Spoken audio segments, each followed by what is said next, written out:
ગુજરાત રાજ્યની અંદર જેટલા બી 100 થી 200 માળની બી બિલ્ડિંગો પડતી હોય કન્સ્ટ્રક્શનની અંદર મારા ટ્રાઇબ લોકો કામ કરતા જોઈએ છે. મકરપુરા જીઆઈડીસી હોય કે વાઘોડિયા જીઆઈડીસી હોય, હંમેશા ટ્રાઇબલ છોકરાઓ તમને કામ કરતા બેનો ભાઈઓ મળશે. ઝોમેટો હોય, રાતે 12 વાગ્યા પછી મેકડોનાલ્ડ પર બી છોકરો ઓર્ડરમાં ઉભો હશે, ટ્રાઇબલ છોકરો હશે. ડીમાર્ટની અંદર હોય કે મોલની અંદર ટ્રાઇબલ છોકરો કામ કરતા જોઈએ. બેટા તમે નોકરી કરવા કરતા નોકરી આપનાર બનો.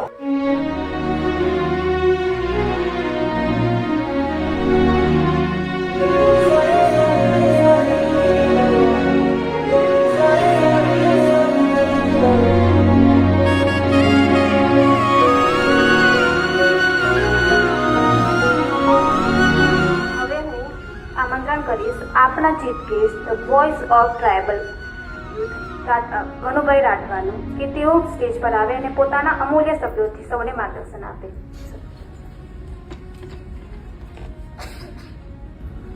તો આજનો દિવસ વીટીસી ખાતે આજનો દિવસ મારા માટે મારી લાઈફમાં 26 વર્ષની ઉંમરમાં ખૂબ જ પ્રેરણાદાયક દિવસ છે એવું મને લાગી રહ્યું છે.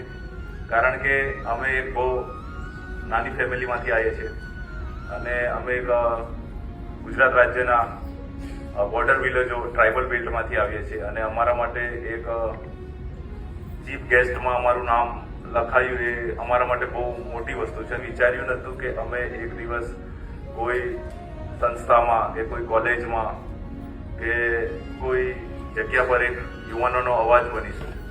બસ અમે અમારું કામ કરતા રહ્યા. આજનો દિવસ અહીંયા પહોંચીને હું 50 બાળકોને મારું માર્ગદર્શન આપું છું એ સૌથી કિંમતી અને મારા માટે બહુ સારો દિવસ ગણાશે.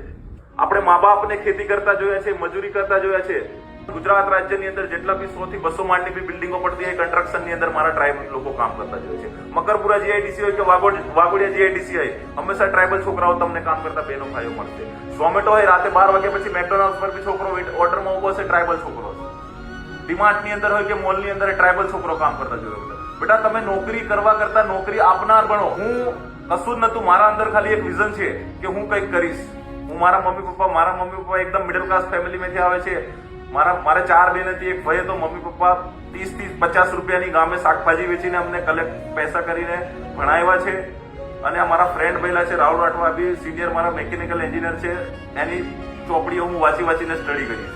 મતલબ અમે એ સિચ્યુએશનમાંથી નીકળ્યા તો સાહેબ અમે ઈચ્છીએ છીએ કે અમારો સમાજ એ સિચ્યુએશનમાં હવે નહીં આવે. આવી સંસ્થાઓનો લાભ લઈ આવા લોકો જોડે બેસે અને આગળ વધે.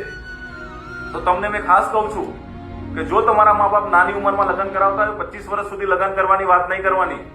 અફેર ચાલતું હોય કે XYZ કે નોકરી વાળો છોકરો મળતો હોય, બેટા તમે તમારું કરિયર સેટ કરો. લગ્ન પછી એની પછી લાઈન મળશે. બધી જ સમાજોની અંદર બધા લોકો એજ્યુકેટ છે, કમ્પ્લીટલી ચાલી રહ્યું છે. આપણા સમાજમાં નાની ઉંમરમાં લગ્ન થઈ જાય છે. તમારા મમ્મી પપ્પા સગા સંબંધી ના સમજતા હોય તો અમને મળજો, અમે ઘરે આવીને સમજાવવાના પ્રયત્ન કરીશું. ઘરની પરિસ્થિતિ હોય, કશું બી પ્રોબ્લેમ હોય તો અમને કહો, અમે અમારા રીતનું બી કરી રહ્યા છે. પણ જે અહીંયા તમને સમય મળ્યો છે, આવા લોકો જોડે ભણવાનું મળ્યું છે, શીખવાનું મળ્યું છે, એનો વેસ્ટ ના થાય સમય ને એ વસ્તુ તમે આગળ જઈને ભૂલી ના જાઓ એનું ખાસ ધ્યાન રાખજો. નાની ઉંમરમાં લગ્ન થઈ જતા હોય છે, સાસરી વાળા બહાર નકળવાની દેશે, કામ નહીં કરવા દેશે. તમે બેટા તમારા સાસુ પછી તમને ખેતરોમાં કામ જ કરાવશે, હજુ બી કહું છું. એટલે આપણે સપના મોટા રાખો, વિચારો મોટા રાખો. તમારું ફ્રેન્ડ સર્કલ, તમારું ગ્રુપ, પોઝિટિવ ગ્રુપમાં બેસો. જ્યાં કામની વાત થતી હોય, જ્યાં બિઝનેસની વાત થતી હોય, જ્યાં સંસ્કારોની વાત થતી હોય. કારણ કે આ જ ઉંમર છે તમારી. આમાં તમે બગડી ગયા તો ખતમ. કદાચ કોઈ નશાના રવાડે ચડી ગયા તો ખતમ. કદાચ કોઈ એવા અફેરમાં તમે ફસાઈ ગયા તો ખતમ. પછી 120 કેદી માંથી સાહેબ 90 કેદી પોસ્કોના છે, જે નાની ઉંમરમાં છોકરીઓ લઈને ભાગી જાય છે ને બળાત્કાર જેવા કેસોમાં ફસી છે. એફઆઈઆર થઈ ગયા પછી એનું કશું નહીં થાય, પણ આવનાર પેઢીને કઈ રીતે બચાવીએ એના માટે બાળ લગ્ન રોકવા માટેના અવેરનેસ કેમ્પ કરવા મજબૂર છું. હંમેશા ઇન્ડિયાની અંદર 140 કરોડની આબાદીમાં સાહેબ સોશિયલ મીડિયાને એન્ટરટેનમેન્ટ માટે યુઝ કરી રહ્યા છે. ખાલી 30% લોકો એવા છે જે પોતાનો બિઝનેસને ગ્રોથ કરવા યુઝ કરી રહ્યા છે. કોન્ટેન્ટ ક્રિએટર એઝ હું મારા સમાજની અંદર એ વસ્તુ રિપ્રેઝેન્ટ કરી કે આદિવાસી સમાજના આ દેવી દેવતા છે, આ લોકોની રહેણી કહેણી છે, આ લોકોનું ઘર છે, લોકો અહીંયા પાણી પીવાનું ભરે છે અને આ લોકોને આવવા જવાનો રસ્તો છે.